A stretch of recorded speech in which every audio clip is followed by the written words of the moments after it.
Bueno, empezamos el Ateneo de hoy, donde la pregunta es si lo que estamos haciendo en estratificación es todo lo que podemos hacer o hay algo mejor. Así que la que revisó el tema es Melina. Adelante, doctora Waring. Bueno, gracias Gaby, gracias a todos por unirse. Y esta es una charla que me pidió para estos días la gente de la SAC Norte, así que revisé el tema muy especialmente y muy recientemente. Así que bueno, voy a compartir con ustedes un poco cómo se puede estratificar el riesgo o calificar el riesgo de un paciente hoy en día, con qué herramientas contamos. Para eso voy a compartir cómo discriminamos el riesgo en el universo de prevención primaria, si podemos discriminar el riesgo en el universo de prevención secundaria, cómo abordar el riesgo residual, que es todo aquel que queda una vez que hicimos todas las estrategias con evidencia probada y de primera línea, y finalmente, ¿para qué sirve estratificar el riesgo? ¿Qué hacer con esto? Esta frase, esta futurista dice, es difícil hacer predicciones, sobre todo acerca del futuro, y esto es un poco lo que vamos a intentar aplicar. ¿Cómo, qué hacemos en prevención primaria? ¿Cómo discriminamos frente a un paciente que viene al consultorio y que no tuvo un evento cardiovascular previo, qué riesgo tiene? Y como un poco decía la doctora Josefina de Stabile la otra vez, la prevención primaria y la prevención secundaria en realidad son un continuo de riesgo. Nosotros los separamos y ponemos que el antecedente de tal cosa marca un hito entre una y otra, pero en realidad es una variable continua y los hitos y los grados los marcamos nosotros. Para sustentar esto, esta es la tasa de eventos, acá en ordenadas versus el LDL. Vemos cómo todos los estudios en grupo placebo bajan su riesgo de eventos en la medida en que bajan su LDL. Y esto ocurre tanto en prevención primaria como en prevención secundaria. Fíjense que la inclinación, la pendiente de ambas resultantes de riesgo son diferentes porque los pacientes tienen más riesgo. Pero en realidad hay una resultante general que podría englobar lo que pasa con el riesgo de todos estos pacientes en su conjunto. Ya de un primer mensaje que es más bajo el LDL es mejor, que es algo que discutimos siempre, y más bajo es mejor en prevención secundaria y altísimo riesgo y en prevención primaria. Vamos a ver que el riesgo absoluto que adquirimos cuando el paciente tiene bajo riesgo y prevención primaria de muy bajo riesgo es mucho menos sustancial que cuando el paciente es un paciente de altísimo riesgo. Pero siempre el LDL más bajo es mejor, como primer elemento. Estos son lineamientos que vienen sobre todo de las guías europeas, que toman bastantes ejes centrales, más allá de los factores de riesgo que conocemos y la estimación de riesgo que vamos a ver al final, hay condiciones y modificadores de riesgo que están establecidos. ¿Y cuáles son? O sea, quiere decir que sin ver otra cosa, nosotros con estos datos ya podemos calificar el riesgo de un paciente que se presenta a la consulta. Una es la enfermedad cromatosa subclínica, y a eso se dedicó Josefina en el Ateneo pasado, cómo el saber que hay presencia de placas estratifica el riesgo hacia arriba de cualquier paciente. De hecho, cuantas más placas, más carga, más territorios, más riesgo. Después, el tema de los biomarcadores, el PCR ultrasensible, tan hablada, tan vapuleada también, la ApoB y el colesterol no HDL, y la lipoproteína A, que está tan en boga ahora, lo vamos a revisar. La insuficiencia renal crónica, y acá yo me salté en el título hablar de este tema renal, me pareció interesante el concepto de que los cardiólogos, no los clínicos sin duda, los cardiólogos tenemos algún punto ciego con la insuficiencia renal crónica, son pacientes con insuficiencia renal sin diálisis, y la insuficiencia renal crónica muchas veces no la sopesamos. Si decimos que es moderada, esto teniendo filtrado glomerular en mililitros minutos por 1,73 metros cuadrados de superficie. Es moderada si es de 30 a 44 y es severa si es menos de 30. Pero fíjense que la moderada ya habla de alto riesgo en el paciente y la severa de muy alto. O sea que mirar la insuficiencia renal nos califica al paciente solo con ver ese dato.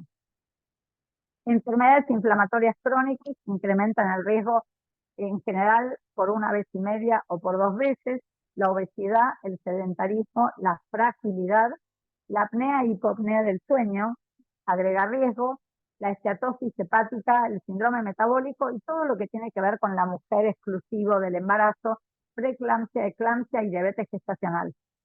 Cuando uno sabe que la mujer tuvo hipertensión o diabetes en el embarazo o más que eso, ya sabe que es una paciente que además que puede desarrollar esta condición en el futuro, tiene más riesgo la desarrolle o no. Todas variables que modifican y condicionan el riesgo. Y estos son, no voy a entrar en todos, pero estos son una serie de herramientas o scores que podemos emplear en prevención primaria. Dependiendo del paciente y dependiendo de lo que queramos saber, vamos a usar uno u otro score. Perdón. Uy, perdonen, hice mal. Scores de 10 años. Son la mayoría de ellos, el americano, el score, el Framingham, el inglés. Se llama Calculador Online Prevent y es como una versión con un agregado del americano. O sea, está publicado el año pasado y recomendado por encima del americano que conocemos del calculador de AHA ATC. ¿Y cómo trabaja? ¿Qué sexo o género? Es mujer, edad de 59 años, colesterol de 210, HDL de 45, presión sistólica de 150, body mass index o índice de masa corporal de 25 y filtrado glomerular, aparece ya en el score, de 100 mililitros minuto por 1,73. Además de esto, es diabética, no fuma y recibe medicación antihipertensiva e hipolipemiante. Tienen una serie de cosas opcionales en este calculador. Estos predictores, el primero que ofrece es si tenemos RAC. RAC es relación albúmina creatinina, se mide en orina, y es en miligramos gramos. Albúmina barra creatinina en miligramos gramos. En este caso era de 100. Yo sinceramente no sabía qué implicancia tenía esto y ahora entiendo que es importante y vamos a aclararlo un poquito. Esto es un poco un gráfico que armé para resumir el impacto de los parámetros renales en el riesgo cardiovascular. Por un lado, tenemos parámetros que tienen que ver con, que puedo obtenerlos con una orina de 24 horas, y esto es un parámetro normal o con esa albuminuria. Menos de 30 es normal, 30 a 300 miligramos día es microalbuminuria y más de 300 es macro, pero si no quiero hacer orina de 24 horas, tengo la posibilidad de un spot de orina de la mañana y evaluar este RAC o relación albúmina-creatinina y es menos de 30 miligramos gramos, 30 a 300 o más de 300 gradualmente, ¿no? Leve, moderado, normal, moderada o... Por otro lado, si lo medimos en términos de lo que conocemos la mayoría como filtrado glomerular, vemos los distintos grados. Acá estábamos hablando de que estábamos en riesgo alto o muy alto, así que lo medimos en forma en orina de 24 horas o bien por un estimador MDRD o CKD-EPI, son los más usados. En este caso, ejemplo, paciente con creatinina 1,1 miligramos por decilitro, por ahí no nos dice demasiado, pero el paciente tenía 59 mililitros minuto por 1,73. Y además, este paciente que yo les mostré recién, tenía un RAC de una relación albúmina-creatinina de 100. Así que integrando estas dos variables, el paciente se saca este naranja 2, y para que ustedes vean acá arriba, los colores indican el riesgo de progresión a deterioro de función renal y los números indican la frecuencia con la que yo debería al año controlar filtrado glomerular y albuminuria. O sea, que el paciente, además de la creatinina, tenga una relación albúmina-creatinina en un spot y tengo una estimación en base a su creatinina y cosas antropométricas del filtrado glomerular. Se sacó un naranja 2, que es que lo controle 2 veces por año y que el paciente tiene alto riesgo. Volvamos entonces a donde estábamos y seguimos con este paciente que era esta que les presenté, esta mujer. Nos permite opcionalmente colocar una hemoglobina A1C, una hemoglobina glicosilada, y nos ofrece un código postal para estimación de deprivación social que para nosotros no nos sirve porque no estamos allá. Y después finalmente nos ofrece calcular y puedo calcular abajo a la izquierda un riesgo de enfermedad cardiovascular o riesgo de evento cardiovascular o riesgo de insuficiencia cardíaca. Yo le pido riesgo de enfermedad cardiovascular y lo calculo y me da 18.8% a 10 años. Fíjense que soy una mujer, tenía algunas cosas, pero el riesgo es muy, muy alto. Este es entonces una actualización del score americano que salió el año pasado. ¿Qué nos pueden aportar los biomarcadores? Es decir, que hay muchos más calculadores. Les traje este para visualizarlo y tiene el tema renal. PCR, colesterol no HDL y ApoB y LPA. Y con la PCR hay un score clásico que es el de Reynolds, que además de todo lo típico, le integra la PCR, agrega muy poco, recalifica muy poco a los pacientes. Con respecto al calculador de riesgo que usa no HDL, es interesante, en el centro está la edad del paciente, imaginemos hombres a la derecha, mujeres a la izquierda, un varón joven, menor de 45 años, después le sigue el valor de colesterol no HDL, que si ustedes se acuerdan, en general, si no hay un componente metabólico extra, es el LDL más 30, debería ser. Este paciente tiene 185 a 220, o sea, tiene 200 de colesterol no HDL, o sea que imaginamos unos 170 de LDL como mejor situación, o sea, tiene un LDL alto y un no HDL muy alto. Además, este paciente tiene factores de riesgo, 2 o más, que es este aro, y en rojo, el aro rojo estima el riesgo de eventos cardiovasculares si no modificamos nada hasta los 75 años de ese sujeto. Y finalmente en verde, ¿qué pasa con su riesgo a los 75 si yo le bajo ya a su edad actual a la mitad su colesterol no HDL? Por ejemplo, este era una situación de una persona más joven y yo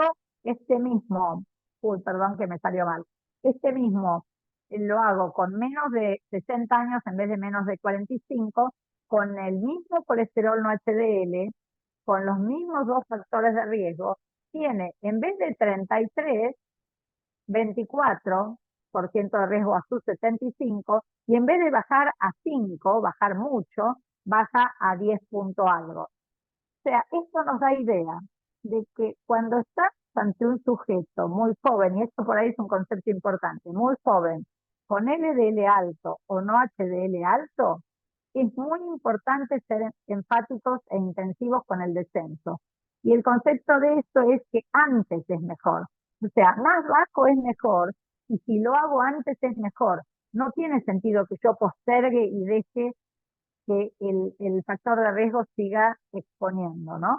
Y acá empieza el concepto de exposición temporal, o sea, el factor de riesgo es malo en función de dos variables: intensidad del factor, pero más que eso todavía, exposición temporal, y por eso cuando vemos un joven tendríamos que ser intensivos, aunque lo demás esté normal, porque va a estar décadas con esa exposición a ese factor. Finalmente, este score que es muy interesante y con el cual nuestro grupo del instituto trabajó con un grupo de la Sociedad Argentina de Cardiología y de Lípidos, a la que pertenezco yo, y del italiano. Este score lo que hace es valorar el riesgo sin saber la LPA e incluir la información de la LPA. Por ejemplo, estamos ante una mujer de 60 años, tiene un peso de 60, altura de 1,60, body mass index de 23.4, Ella tiene 187 de colesterol total, 80 de LDL, 95 de HDL, 125 de presión sistólica y no toma medicación antihipertensiva. Esa es su presión sin medicación. No es diabética, no fuma, nunca fumó y no tiene antecedentes de ACV o muerte cardiovascular o infarto. O sea, ante una mujer que está bastante bien, entre comillas, digamos. Entonces, vamos a conocer su LPA y su LPA es 208. Para que yo ahí marqué la unidad en la que la paciente tenía el valor, nanomoles litro, y acá les puse los valores normales. Es normal hasta 30 miligramos decilitro, y ahí se mide masa de LPA, y es normal hasta 75 nanomoles por litro, que mide partículas en vez de masa, y es una apreciación mejor, o es la recomendada. Es la que actualmente usan la mayoría de los laboratorios. Como vemos, es normal hasta 75, y esta mujer que tenía todo bien tiene 208, o sea, unas casi 3 veces el valor máximo normal. Entonces, trabaja el score. Primero, califica el riesgo sin incluir LPA y luego la incluye. El riesgo sin incluir le dio a 10 años, este riesgo no es a 10 años, es como a 70 u 80 años. Le dio 1.5 por ciento de chance de tener un evento. Y con la LPA le dio 4.7. Entonces el score ofrece acá abajo, para que nosotros intentemos subsanar, entre comillas, el riesgo extra que adiciona una hiper-LPA, cuánto LDL deberíamos bajar para compensarlo o cuánta presión arterial deberíamos bajar para compensarlo. En general se tiende a trabajar en una persona normotensa sobre el LDL, o sea que el concepto sería que si la LPA está alta y todavía no tenemos elementos específicos para reducirla, reduzcamos el LDL para así subsanar el extra de riesgo aportado por la LPA. Y acá ven que movemos la perilla y baja a 3%, no logra, aún bajando 80 miligramos de cilitro de LDL, no logra compensar y poner el riesgo, que en vez de 4.7 baje a 1.5, que era si tuviera LPA normal. Y nosotros estimamos en muchos pacientes del instituto este tipo de información, y esta es la información del estudio que está publicado en una revista del exterior. Los pacientes que recolectamos fueron 671, 22% tenía LPA alta. Esto, para que ustedes se den idea, es muy común. Más o menos un quinto de la población tiene LPA alta.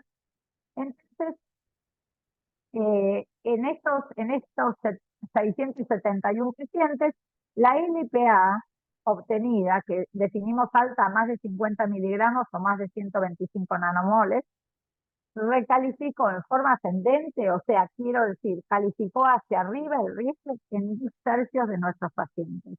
Era una población muy, muy numerosa la que trabajamos.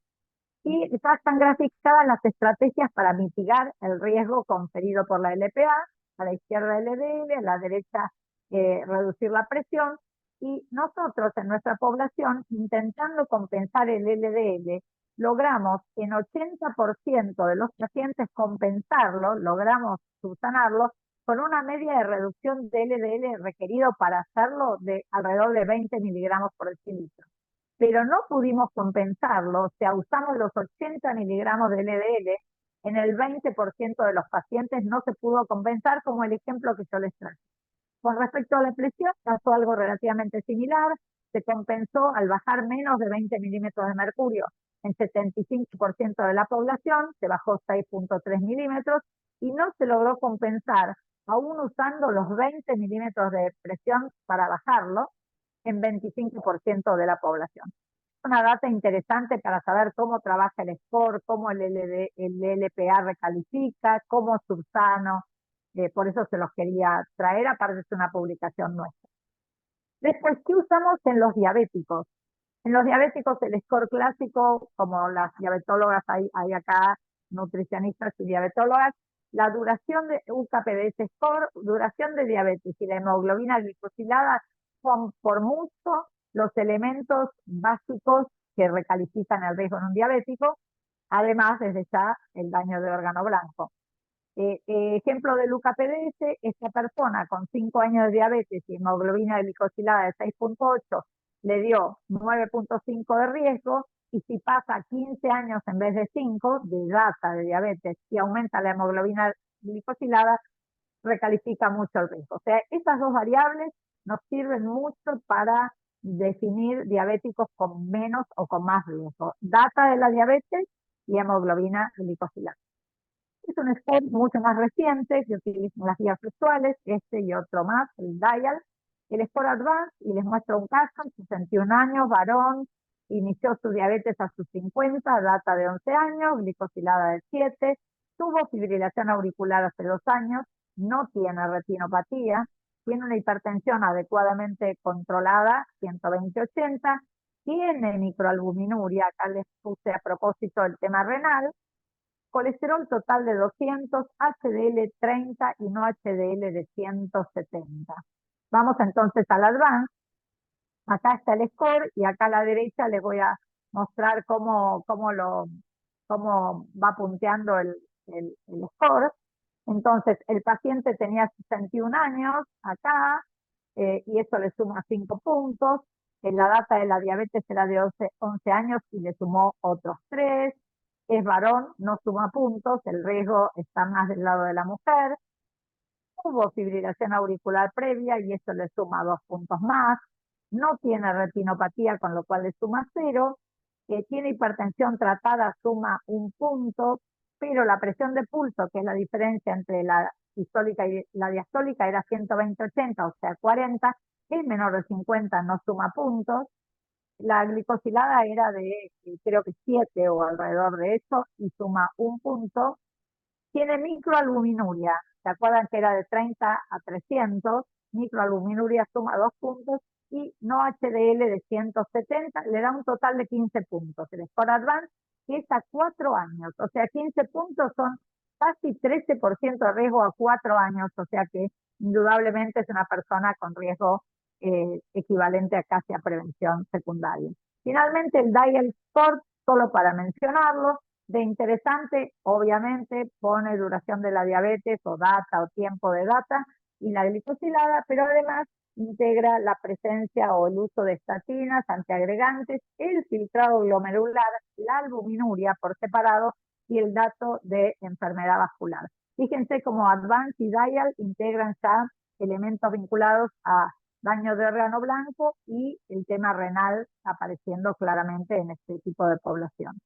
En el score de riesgo a largo plazo, a 30 años o a toda la vida, es fácil, les puse el mismo score Advance, el mismo score Prevent, que calculamos el riesgo a 10 años, permite estimar en la misma acción que esta persona tenía a 30 años 50% de riesgo.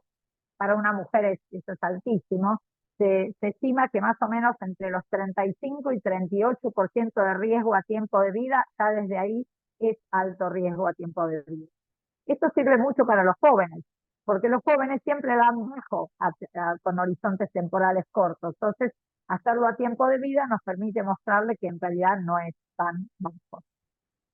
Finalmente, y con este termino, el otro es un score de hipercolesterolemia familiar muy específico. El score MESA es un score que está hecho en base al estudio MESA con más de casi 7.000 pacientes seguidos, y que valoró cómo influía el score de calcio tomográfico, tomografía simple, unidades Agatston, son las que hace el contador tomográfico, y este paciente tenía 50 años, varón, colesterol, ahí les pongo los datos de base, y le daba 10%, pero tenía 200 de unidades Agatston en la tomografía simple coronaria, lo cual le recalifica a 30% y le da una edad vascular de 75 años, muy, muy por arriba de su edad biológica de 50. Entonces, estas son todas, con esto les muestro que hay un montón de herramientas y calculadores y modificadores para que sepan cuán heterogéneo puede ser un paciente entonces de prevención primaria y de qué herramientas nos valemos para calificar. Ahora, le decíamos que el paciente de prevención secundaria, listo, es prevención secundaria, alto riesgo y ya está. ¿podemos discriminar el riesgo en este mundo que es la prevención secundaria? Y para esto trabajó un británico que se llama Cost Ray, hizo un registro que se llama Da Vinci, donde incorporó pacientes de prevención primaria, que no los traje, pero prevención secundaria, casi 3.000 pacientes, y evaluó el riesgo real en un seguimiento de esta corte. Y vio que midiendo específicamente y usando un score que todavía no se usaba, que se llama Smart Risk, vio que el 82% de los pacientes tenían riesgo de más de 20% a 10 años. Y era lo clásico, decíamos, si tuvo un infarto, una ACV o enfermedad vascular importante, etcétera, tiene más de 20% y listo. Y son todos más o menos iguales. Sin embargo, en el registro Da Vinci, más del 30% tenía más de 40% de riesgo. Esto, fíjense que es 4% por año de riesgo de un evento duro, o sea que es mucho, son pacientes de muy alto riesgo.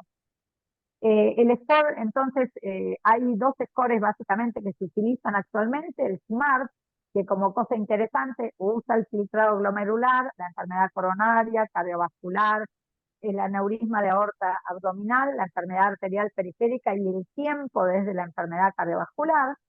Y el otro es el que usó Koch, que es el Smart Read, que usa los parámetros habituales y pone creatinina, números de sitios de enfermedad vascular, fibrilación auricular e insuficiencia cardíaca. En ese sentido, nuestro grupo del instituto, también junto con el mismo grupo de gente de la sociedad y del italiano, hicimos una evaluación de cómo calificaban estos scores a nuestra población. Incluimos casi 300 pacientes y definimos muy alto riesgo, no alto riesgo, porque todos eran de prevención secundaria, de más de 30%, y nos caía que el SMART, fíjense cómo los scores trabajan distinto. El SMART decía que esa población, el 32% tenía muy alto riesgo, y el SMART Risk, que es el que usó Koch, más del 65%, 65% tenía muy alto riesgo. O sea, son scores que trabajan distinto. Como es interesante, en nuestra población vimos que los pacientes de muy alto riesgo, para un score a un lado y para el otro al otro, en ellos usábamos más o menos en la mitad de ellos estatinas de alta intensidad. Todos pacientes de prevención secundaria, todos de muy alto riesgo, no de prevención secundaria, sino los peores de la prevención secundaria. Y más interesante es que alrededor de un tercio para el SMART y 43% para el SMART Street eran los que alcanzaban menos de 55 miligramos de cilitro de LDL. O sea, que como siempre nos enteramos, que entendemos, sabemos, tenemos las guías, pero damos poca medicación y alcanzamos poco los objetivos. De hecho, fíjense este otro, los pacientes que alcanzaban en este grupo de tan alto riesgo LDL menor de 70 eran más o menos el 60%. O sea que hay un 40% de pacientes de muy, muy alto riesgo que estaban fuera de 70 miligramos por decilitro. Es interesante. ¿Y se define para las guías los pacientes de muy alto riesgo? Todos dentro de prevención secundaria. Y las guías proponen, bueno, o tiene dos o más eventos cardiovasculares mayores, y acá los tienen, síndrome coronario agudo, ACV, infarto, etcétera, bien tiene un evento cardiovascular mayor y una o más condiciones de riesgo, y ahí es más blando, diabetes, hipertensión, insuficiencia renal, tabaquismo. Y veamos esta cohorte que es una cohorte que siguió un grupo muy, muy cuidadosamente, 27.700 pacientes, todos prevención secundaria, y ellos usaron las definiciones estas que les acabo de dar, de las guías europeas. 53% de esa población tenían muy alto riesgo, como más o menos similar a lo que encontramos nosotros. De estos, un cuarto tenían múltiples eventos cardiovasculares y 3/4 tenían un evento cardiovascular mayor y múltiples condiciones. Y fíjense qué pasaba a los 2 años. Son riesgos distintos cada grupo. Por un lado, el alto riesgo versus el muy alto riesgo a la izquierda. Perdón, ¿sí? Uno era triple que el otro. O sea, tener muy alto riesgo era triple que no tenerlo. Y por otro lado, tener dos o más eventos cardiovasculares mayores era el doble de riesgo que tener un evento cardiovascular mayor y algunas condiciones o modificadores de riesgo. Como concepto global, hay una espuma de arriba, una base, un segmento por arriba de todo con altísimo riesgo, y esto es más alto cuando hay varios eventos cardiovasculares mayores. ¿Y esto para qué nos sirve? Acá esto lo armé yo, eventos cardiovasculares en función del LDL. Acá hay tres pacientes. Los tres tienen el mismo LDL. 150 el de muy alto, prevención secundaria muy alto, 150 el de prevención secundaria no muy alto y 150 el de prevención primaria. En los tres producimos una reducción de 50% del LDL y eventualmente una segunda reducción de 50% del LDL. En cada uno de los grupos hacemos lo mismo. Un escalón de reducción de 50 y un segundo escalón de un 50 adicional. Y esto es lo que ocurre. En el primer descenso de 50 de LDL se produce una enorme reducción de riesgo que es desde ya mucho más pronunciada, como veíamos al inicio de la charla, en los pacientes de más riesgo. Pero a su vez, en la segunda reducción del 50% adicional, sigue persistiendo lo interesante de reducirle el riesgo de 40 a 30, por ejemplo, a 10 años, o de 4 a 3% de eventos por año en los pacientes de muy alto riesgo. Y eso es lo importante. Si sabemos quiénes son los de muy alto riesgo, a esos les justifica dar algo extra como un anti-PCSK9. Entonces acá el concepto de más bajo es mejor, pero cuanto mayor es el riesgo del paciente al inicio, mayor es el impacto de la estrategia, como pasa en todo. ¿Quiénes son entonces los de más riesgo dentro del mundo de la prevención secundaria? Los que tienen varios territorios vasculares, los que tienen episodios coronarios repetidos o que tienen síndrome coronario agudo reciente, los de prevención secundaria con muchos factores de riesgo, o que además son diabéticos o que además tienen hipercolesterolemia familiar, y cuando hay compromisos vasculares extensos que no se pueden revascularizar. Todos esos pacientes tienen que bajar muchísimo el LDL. Esto nada más les traje una placa de cómo se ve un UPrevent, que es lo que se usa actualmente. Está dividido, si ustedes entran en UPrevent, en enfermedad cardiovascular previa, y ofrece SMART y SMART RIP, en diabetes y ofrece Advance y Dial, y en la persona aparentemente sana y ofrece básicamente el score americano que les traje con el amendment de Prevent. Ahora, tenemos las herramientas de prevención primaria, sabemos que la prevención secundaria es heterogénea y que podemos diferenciar cierto riesgo. Una vez que aplicamos todo, ¿qué nos queda de riesgo? ¿Cómo abordar ese riesgo? Entonces, el riesgo residual es otro elemento que pesa mucho en prevención secundaria. Ya hice todo lo que había que hacer, pero hay pacientes que les quedan riesgos asociados a algo. Por ejemplo, asociado a que el LDL no bajó tanto, asociado a inflamación, asociado a trombosis o a mayor riesgo de trombosis, a triglicéridos o ApoB, a LPA, el riesgo en el diabético que solo tiene metformina, el riesgo asociado a insuficiencia renal, a la apnea del sueño y el riesgo asociado a la obesidad. O sea, son muchos elementos. Esto van a ver que corre solo, no lo aplico, pero yo les traté de mostrar desde mi óptica, es totalmente subjetivo, cómo me parece en un velocímetro que inventé, cómo califican los distintos factores. Desde ya, la intensidad más alta en cada factor es muy fuerte, y la exposición temporal en cada factor lo mismo. Pero para que se den idea de cómo más o menos podríamos pensar una gradación para los distintos factores. Veremos qué pasa con la LPA, pero no me parece que recalifique tantísimo. Apnea del sueño lo pusimos también, que disponemos de poligrafía y la usamos poquísimo. Hipertensión, le fui poniendo todos en base a mi parecer. El LDL es muy fuerte, igual que la ApoB. La diabetes desde ya es muy fuerte, recalificador. La hipercolesterolemia familiar es extremadamente fuerte porque son cifras altas con mucha exposición temporal. Evento cardiovascular previo es claramente fuerte y la edad tiene un peso enorme.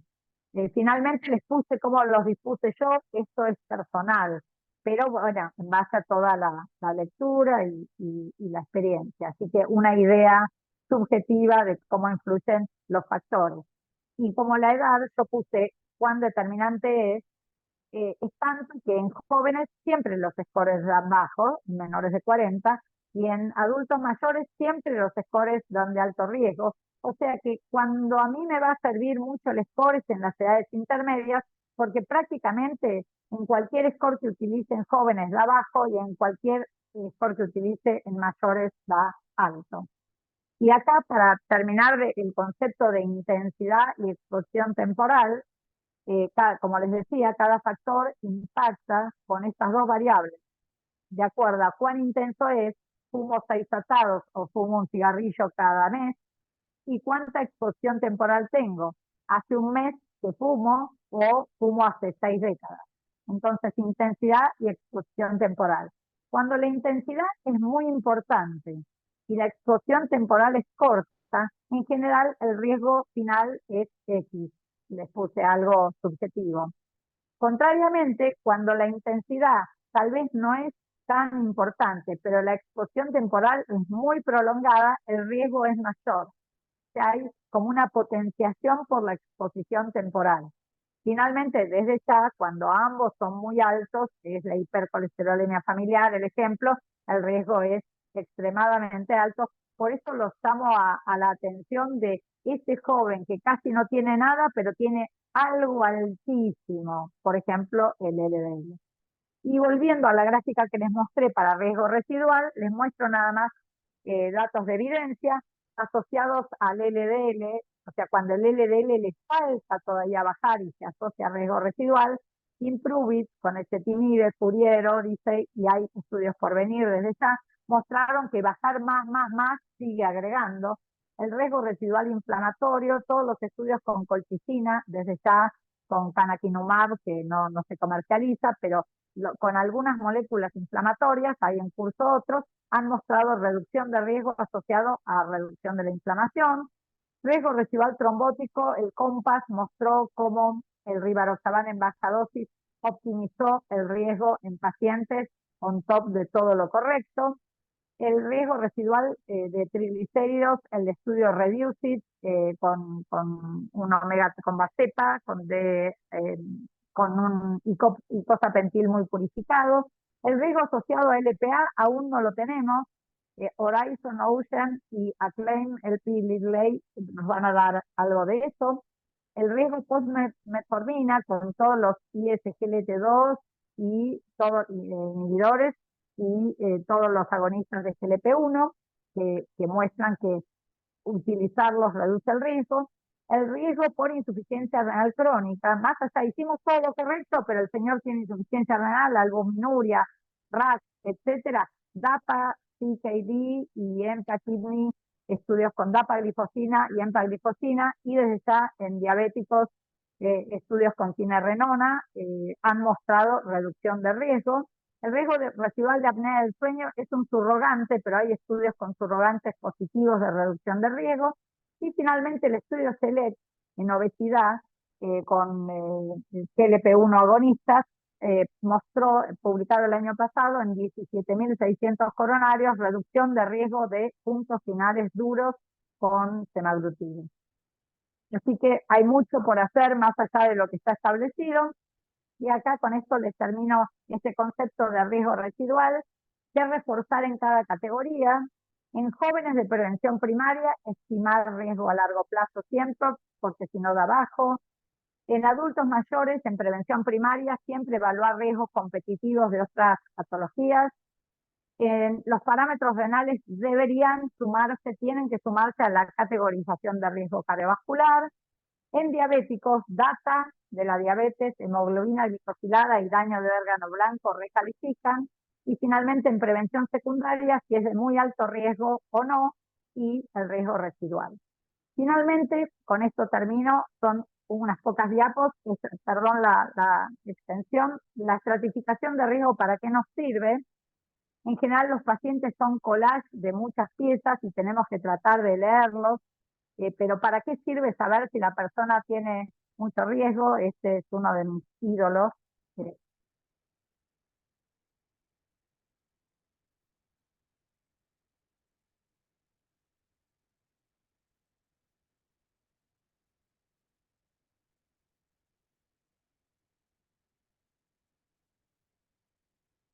bueno, Tom Cruise tiene mucho riesgo, entonces, para darnos idea de que mucho riesgo, aparte de despertarnos, que ya termino, mucho riesgo es mucha acción y mucho descenso de todo, intensidad de tratamiento.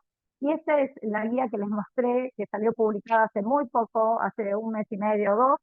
La meta de colesterol de LDL tiene que ser el valor que resulte de reducir más de la mitad el LDL o el valor fijo fijado de meta del LDL de acuerdo al riesgo. Y fíjense esta frase, elegir como meta el que fuera el menor valor. O sea, si hacemos estos dos valores, bajo a más de la mitad o bajo a la meta, el que resulte más bajo es el que debo elegir porque siempre más bajo es mejor.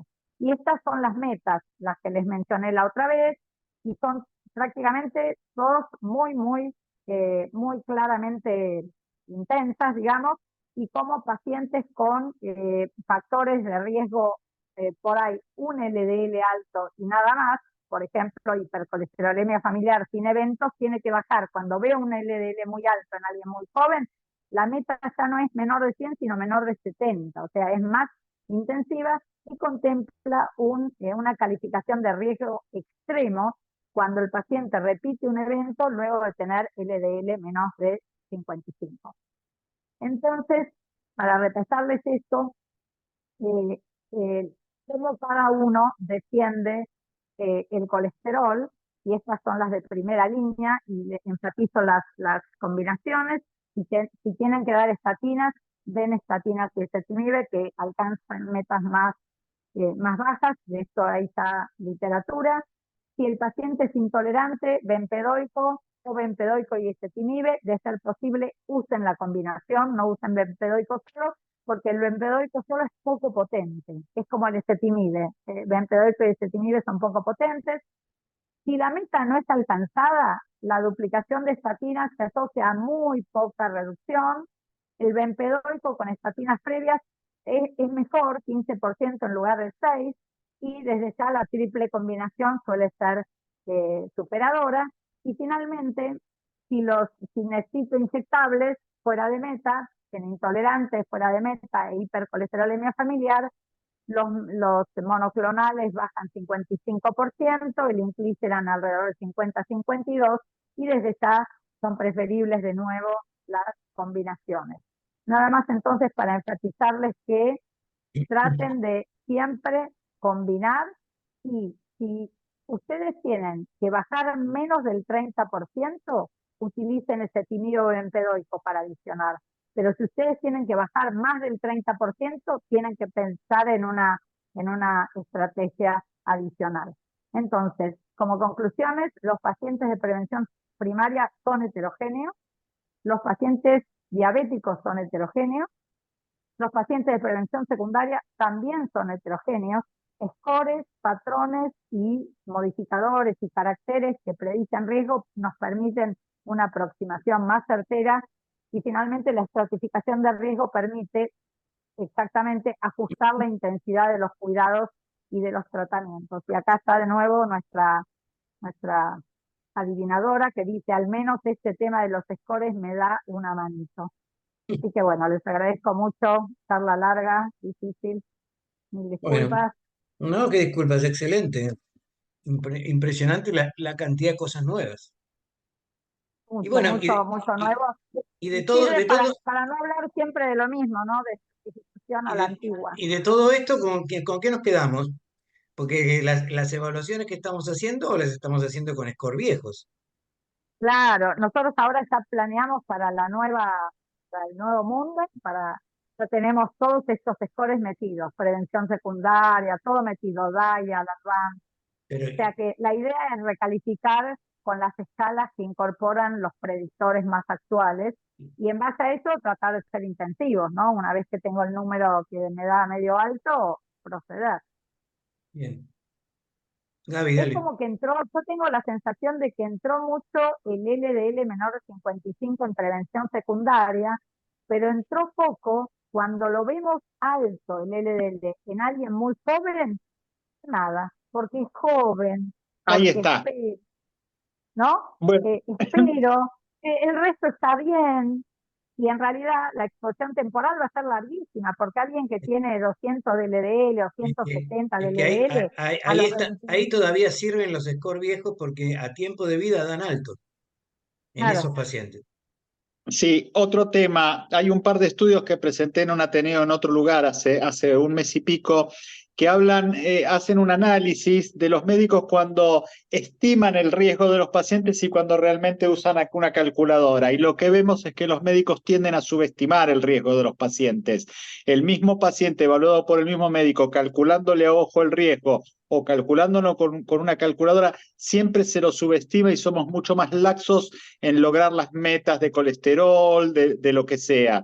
Entonces es importante usar el mejor score posible, pero si no, usar por lo menos una calculadora de riesgo. Y es por eso que el tema de la evaluación, tengamos el score viejo que tengamos ahora, ya los renovaremos, es importante hacerle el chequeo con la evaluación correcta del riesgo, sobre todo en los jóvenes, que son muchos de los que vemos con el riesgo a largo plazo, para poder tratarlos adecuadamente. excelente, sí, tal cual, tal cual. Sí. Meli, Y lo otro que me parece es lo renal, sí, está Edu.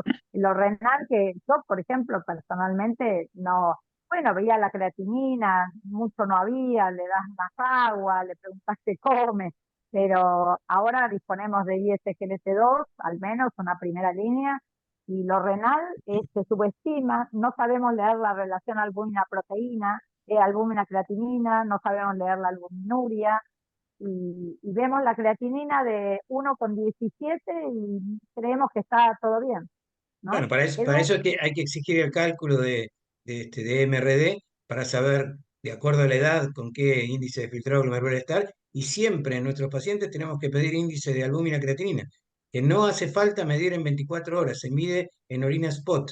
en O un sea, spot, claro. es fácil de medir hoy en día. No hace falta que el paciente junte 24 horas, que era engorroso y no tenía reproducibilidad. Y cuando Como pedís decía, el laboratorio en Lesica desde la página de órdenes, te sale Está, de hecho impreso en el laboratorio de base. está incluido al lado de orina completa. o Exacto. sea, el paciente va, se saca sangre y lleva su frasquito de la primera orina y con Exactamente, eso con está. eso alcanza Y, para hacer la relación albúmina-creatinina. y listo. Fíjense, Gaby y W, que hay laboratorios que cuando la microalbuminuria es muy baja, es normal, No la te miden. dicen no se estimó la relación Exacto. albúmino-creatinina por. Eso puede pasar y algunos laboratorios lo hacen igual, la miden igual. Sí, Pero bueno, al menos tenemos albuminuria normal. albuminoria normal, para que quede claro, en realidad es cero. En la albuminoria también el riesgo es continuo. Lo que pasa es que se estableció el límite de 30 miligramos por gramo porque a partir de ahí la curva se hace logarítmica y aumentan los eventos. Pero no es normal tener 5 o 15 miligramos por gramo de albuminuria en orina. Si uno tiene entre 5 y 15, en realidad lo que hay que hacer es repetirla para ver si es una contaminación o no.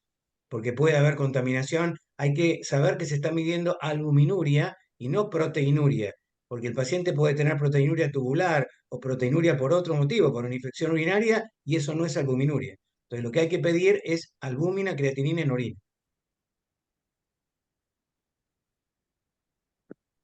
Edu, ¿Tú tenías sí, algo? Sí. no, apabullante. Este, mucha Para que información, la verdad. sepas sí, sí, todo, ¿viste? Sepas todo. No, la verdad que una está, síntesis hay de que, hay- una está para síntesis grabarla en YouTube y volver a mirarla. ¿Eh? es una síntesis brutal Sí, de de una cantidad de información brutal tremendo. generada y que tiene capas geológicas en los últimos, no sé, 15 años. Me acuerdo cuando hicimos la primera versión del software de Lesica, metimos el Framingham y lo metimos en la evaluación y qué sé yo, después fueron apareciendo y apareciendo y apareciendo y apareciendo millones de herramientas que, bueno, a mí me da la sensación de que, porque el tema es cómo trasladar esto a la práctica cotidiana, ¿no? Ves el paciente en 15 minutos o en 20 minutos, ¿cómo haces para...? Entonces creo que un tema importante es el tema de que al médico le viene muy bien, por lo menos una vez, que le hagan una evaluación cardiovascular y que le hagan la estratificación, lo que decía Gaby, ¿no? O sea, tenés un paciente de primera vez, bueno, es una buena inversión hacerle una buena evaluación de riesgo vascular integral y tener esa información de base en el manejo posterior del paciente, ¿no? Porque no es fácil integrar todo esto de ninguna manera en la práctica clínica habitual, viendo un montón de pacientes por día. Así que creo que el médico necesita una asistencia y en una clínica en la que se haga prevención cardiovascular bien hecha, los pacientes deberían pasar por una evaluación de riesgo vascular sí o sí, aunque sea una vez, ¿no? Y es que eso es lo que tenemos bien estandarizado en el instituto y en lugar de pedir análisis y estudios en forma aislada, es mejor pedir una vez todo el estudio completo de laboratorio que está en las evaluaciones con todos los estudios por imágenes que necesitamos para evaluar aterosclerosis, ateromatosis subclínica y a partir de ahí esa herramienta una vez y en general con eso se estratifica bien el riesgo y tanto Adriana Mesina como Jessica Mate, como Josefina Estabilia y yo informamos en función del riesgo cardiovascular y de los hallazgos del paciente, le devolvemos al médico para que vea todos los estudios en forma integral y con la nueva historia clínica seguramente con scores más precisos y más modernos. Exacto. Va a estar todo lo Sí, nuevo. seremos más precisos. Estuvo trabajando Teo conmigo como 3 meses en esto, o sea, vamos a llegar a tener toda esta cosa que suena mucho, pero Sí. la Y vamos a bueno, tener. también trabajaron los dos Gabrieles, y Sí, metieron su input ahí. Y después, bueno, después me parece que no sé, de los conceptos que más me quedaron, uno, el tema de la carga de tiempo del factor de riesgo, no dejarlo desatendido, sobre todo porque como dijo Gaby, realmente los médicos tendemos a tener muchos sesgos heurísticos y a infravalorar el riesgo de los pacientes. Sí, Lo claro. segundo, en general nos quedamos cortos con el tratamiento, somos menos agresivos de lo que deberíamos ser. Lo tercero, me parece que incorporar el tema de la insuficiencia renal es muy importante porque siempre lo tenemos, eh, bueno, los que hicimos clínica por ahí lo tenemos más metido en la cabeza, el tema de la insuficiencia renal y el filtrado, y no dejo de que recordemos la fórmula de Cockcroft, la vieja fórmula de Cockcroft, que Sí. nos daba una rapidísima visualización y una bastante buena estimación, porque tenía y tiene muy buena correlación con el MDRD y es fácil de calcular, que es 140 menos la edad por el peso del paciente dividida la creatinina plasmática por 72. Eso te da un filtrado glomerular por la fórmula de Cockcroft que es bastante Estimación. preciso. Y los datos uno los tiene ahí a la mano. 140 menos la edad por los kilos sobre la creatinina plasmática por 72. En mujeres eso se multiplica por 0,85. Ujú. Y te da rápido, porque a uno le pasan por delante montones de pacientes que están por debajo de los 100 y que por ahí no están debajo de 60, pero ya no son normales, ya no tienen un filtrado glomerular No, no, normal. están entre Y, 60 y 90. sí, y tienen creatininas de 1,10, de 1,05, La de divina 1. es tardía, sin Sí, duda. recontra tardía. Chicos, Así otro que tema importante. Estos son pacientes crónicos que van a tener que tomar medicación en forma crónica y el tema de la adherencia es un tema no menor. Sabemos que en muchos casos las adherencias están por debajo del 50%. Mostrarle al paciente escrito en un papel su riesgo a determinado tiempo, así como no es lo mismo hacerle un Doppler y mostrarle la placa que decirle usted puede tener una placa, va a ayudar muchísimo en la adherencia de esos pacientes. Ese es un tema no menor porque de nada sirve tener una meta, tener la medicación si después el paciente no la toma, no sirve nada. Y el papel, la evaluación del riesgo, decirle usted tiene un 27% de riesgo de morirse de un infarto, o mire esta placa, esto que está en la carótida lo tiene en el corazón y lo tiene en el cerebro, ese paciente va a ser mucho más adherente que el que no lo ve. Es igual que el mapa, exactamente igual que el mapa y la presión en el consultorio. Exactamente lo mismo. Sí. Sí, cuando Además, pues, lo vemos. la gente lo que quiere es ver imágenes. Quiere saber, hoy, en esta era de O el pantalla, número, el número. no, el número, pero una imagen. Vuelve a mostrar la curva del monitoreo y cómo le baja o no le baja la presión en la noche. Y dice, ah, mira, tengo presión en la noche. Bueno, esto es lo mismo. Ah, tengo No, un depósito de colesterol. yo hago lo mismo con las carótidas, le doy vuelta el monitor y le muestro cómo la sangre y ahí no pasa porque está la Sí, lo placota. cuentan los pacientes, sí. La gente dice, ¿en serio? ¿Y eso? O sea, el Sí, que te no dicen, tomaba, no. va a tomar. Por ahí, Guille, vos después podés buscarlos o cualquiera, ¿no? Pero hay papers publicados de el efecto de la visualización por parte de los pacientes de las placas en la adherencia y el riesgo vascular. O sea, hay papers publicados respecto de eso, cambio de conducta cuando los pacientes visualizan placa. Creo que había un paper en New England de muchos años atrás, no me acuerdo. Es el Pero paper argentino de lo que decís con tabaco. Incrementa muchísimo la sensación tabáquica cuando ven las placas, sobre todo en carótidas. Carótidas implica más que femorales, ponele, aunque el riesgo no es mayor, pero son cosas un poco que podemos tomar, usar para positivo, ¿no? No para asustar, sino para favorecer la adherencia, esto que decía Gaby. Estamos Sí. tratando de trabajar de sala de espera, con cuestionarios, con facilitadores, ¿no? Esta semana les mando el QR para que los pacientes se escaneen y completen en la sala de espera y los médicos que se quieran sumar, el paciente les va a entregar un código, entran a una web que yo les voy a dejar lista y pueden ver cuál es el riesgo de que el paciente no sea adherente y cuál es el motivo que empuja a que no sea adherente, para que lo puedan hablar en la consulta. Dale, muy bien. Bueno, gracias a Bárbaro. todos. No, gracias a Aguante. vos. Gracias, Espectacular. gracias Melina, felicitaciones. gracias. Muy bien. Chau, Excelente, chau. excelente compilación. Sí, señor. Increíble. Bueno, Bueno, chao chicos, hasta la próxima. Chao, chau. Chau, chau. chao.